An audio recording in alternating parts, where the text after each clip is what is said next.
What's going on, everybody? This is War Machine and welcome to Fat Guy Fitness.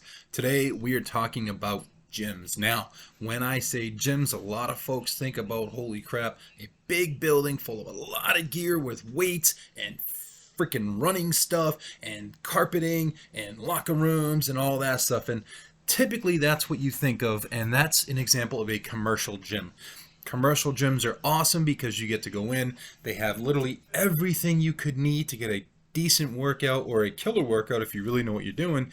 And, they have multiples of these things. So there's like multiple squat racks, multiple benches. There's a ton of different machines. There's a ton of different treadmills. There's a bunch of ellipticals. Sometimes you can find an arc trainer. Sometimes you can find decent bikes. And then there are dumbbells. The gym where I go to, like I go to the zoo. And the zoo here in New Hampshire, there's like 6 of them, so it's like a local chain. But like the one I go to, the dumbbells go from 5 pounds all the way to 150. So commercial gyms are phenomenal. You can really get a great workout. The downside to a commercial gym, however, is typically once you sign up, you are on your own. You can get things like personal trainer lessons. You can do individual classes like TRX and CrossFit.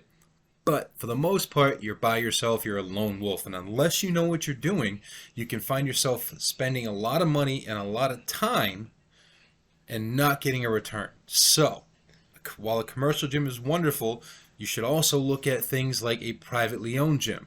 A privately owned gym is typically going to be smaller. There's going to have a lot more fun. It's probably going to be a lot less rules.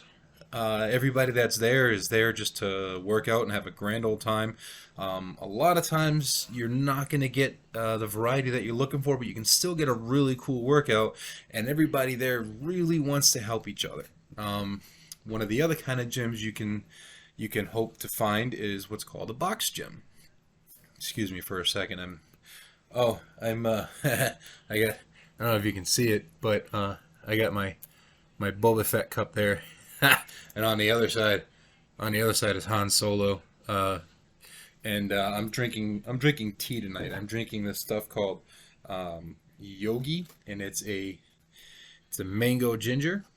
Supports healthy digestion. They don't pay me to say that. I'm just telling you guys what I'm drinking. A very important part of making yourself better and getting in the gym is making sure you can digest food and all those things properly as well. Anyway, that's a different video for a different time. Where was I? Oh, box gym. Okay, so a box gym. Typically what you're going to see when you go to a box gym, you're going to find it's mainly going to be structured. So there's going to be, like, when you look at the calendar, there's going to be blocks. Boop, boop, boop. And these blocks are going to say exactly what's going on at exactly what time and for how long it's going to be. And they're normally done with a class size and an instructor or two, and it will be things, again, TRX is a big one, but you're going to get CrossFit, and depending on the type of class, you may also get some type of general cardio workout. That's also where they do things like spin class and Zoom and Jesus Christ, not Zoom, Zumba, and a few other things. Sometimes you can get like yoga and stuff like that at these places, but box gyms are smaller. They're generally less expensive, and they offer a very, very structured workout, so you know exactly what you're getting.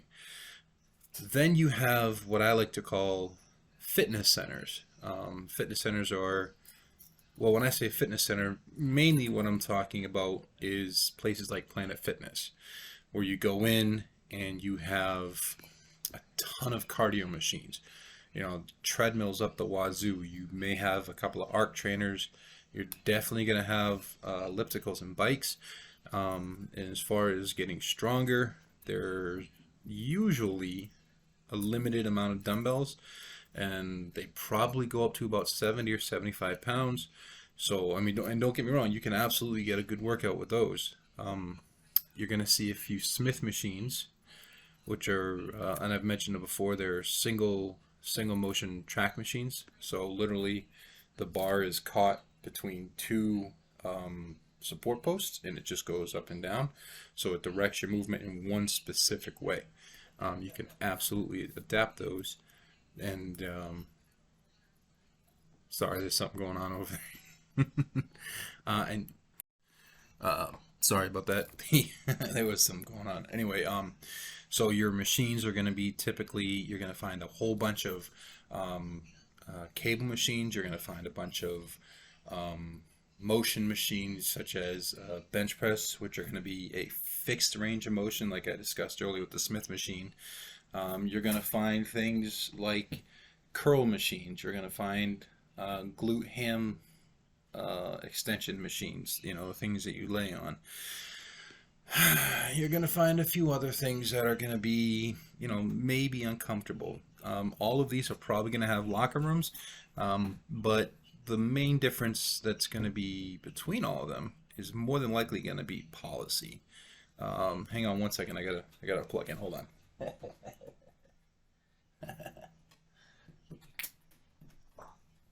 Sorry about that. So, mostly what you're going to see is policy differences. They're going to be policies regarding membership fees when they're due, what you can and can't do there, the type of equipment that you can and can't use in some gyms, depending on how long you've been going there and how old you may be. If you have a family membership, for example, at some gyms, specifically at gyms like the YMCA, I can go and use whatever machine, whatever free weights I want. But if your kid is 13 years old or younger, there's a limit on the machines that they can use and a limit on the free weights that they can use. So policies are a big difference. And typically, when you look at gyms that are privately owned gyms, their policies are a little bit more forgiving. When you look at these commercial gyms, places like Gold's Gym, LA Fitness, there used to be one around here called Curves. They were a national chain for women. Their policies are going to be considerably different from like Planet Fitness. So if I go to Planet Fitness, I cannot bring in a gallon of water with me. I cannot bring in my CamelBak. So I have this thing here is my CamelBak, and it has a bladder. It's not in there right now, but I usually like to fill this thing up with water, and then these empty pockets I put all the stuff I might need, like chalk and things like that. And if I show up wearing something like that to a Planet Fitness kind of place, that was weird, my camera just went dark for some reason, I'm going to be asked to leave, which is, I don't think that's right. A gallon of water. I walk in with that. That's intimidating. I'm going to be asked. If I walk in with this, so this thing is my freaking favorite water thing. Okay, this was made for me by my friends over at Chaotic Squirrel Creations. But in here, I can usually put like 32 ounces of water with some ice. Oh, it's also got my old unit logo on there, and on the back it's got the Marine Corps emblem and my name. But I can fill this thing up with ice and water, and I bring that with me. But something like that at a place like Planet Fitness could be seen as intimidating. So understanding what you're able to do with these places regarding their policies is something else that you got to take into consideration, whether you're, getting into the gym for the first time in your life, or you're looking to get back at it because you've slacked for some time, or it's been years and you're trying to get yourself in a better place with your health. So that's something to consider. Typically, these commercial gyms, you're allowed to use like chalk and water bottles and stuff like that, as long as you don't make a mess. And even if you do, they just tend to want you to clean it up. But other places, they don't let you use those things, so you're stuck using gloves, straps, and wraps. Now, by themselves, those things are not bad, and they have their place. I don't believe in gloves per se. I used to love them. Used to have a nice pair that I wore, but then when I really started understanding what I had to do, the gloves went away. Wraps and straps definitely have their place. Wrist wraps, if you're bench pressing heavy and you're not using wrist wraps, you need to reevaluate what it is you're doing, because the more weight you add to the bar, the more solid you want that long line of bone support to be. So a wrist wrap will definitely give you that. Straps, deadlifting, when you wrap your hands with straps, You know, at some gyms, you see guys that's all they do is use straps. I personally don't use straps. I rely on grip strength and chalk. And chalk is wonderful. It goes on the hands and it reduces friction and it helps the bar to bite. And if you don't understand what I mean by that, it's so on the bars there's this stuff called knurling, and it's basically there's a pattern. Sometimes it's rough knurling, which is like, you know, grabbing super coarse sandpaper. Sometimes it's finer. But when you use chalk in addition to your hands, it helps with your grip a lot. Some gyms don't let you use chalk, so those are the things you got to take into consideration. So while I'm sitting here, you know, I want to do a quick little video just so you guys understand that even though you've never been in the gym, it's been years since you've been in the gym, or, you know, less than a year and you're really trying to get back into it. If you do your research, you're gonna find a place that works for you. And if you're having a hard time, send me a message. I'll be more than happy to help you if I can.